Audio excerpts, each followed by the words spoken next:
Isang mapagpalang araw po sa ating lahat mga kaibigan.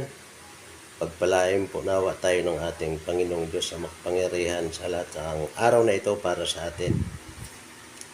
Ngayon po ay magsisigang ako ng alumahan. Ito po yung alumahan natin. Tapos ito yung pansahog natin. Kangkong okra sili. Ito yung kamatis sibuyas natin at pangasim. Para po pamaris natin dito sa giniling na tortang giniling. Para may sabaw lang po sa pagkain na maya tanghali. Okay po mga kaibigan. Samahan nyo lang po ako sa aking pagluluto. Ito po yung ulam namin ngayong araw. Mga kaibigan, kumukulo na po yung aking tubig na pinapakulo. Ilalagyan natin yung alumahan.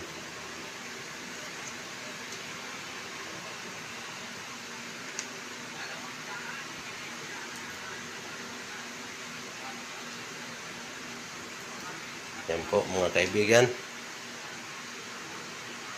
2 ulo, 3 buntot. Na ilagay na po natin yung ating isda. Maya-maya na po konti itong kangkong at okra. At yung i-asim po natin mga kaibigan ay ito, kalamansi.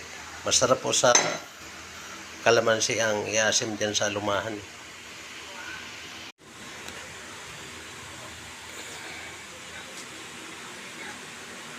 At nailagay ko na po yung mga gulay.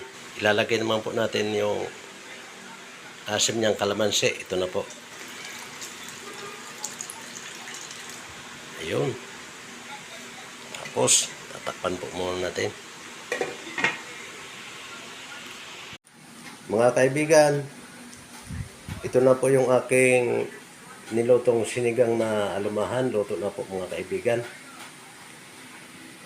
Maraming salamat po sa lahat ng followers and subscribers, sa mga sumusubaybay po sa aking mga ina-upload na video. Maraming salamat po sa inyo.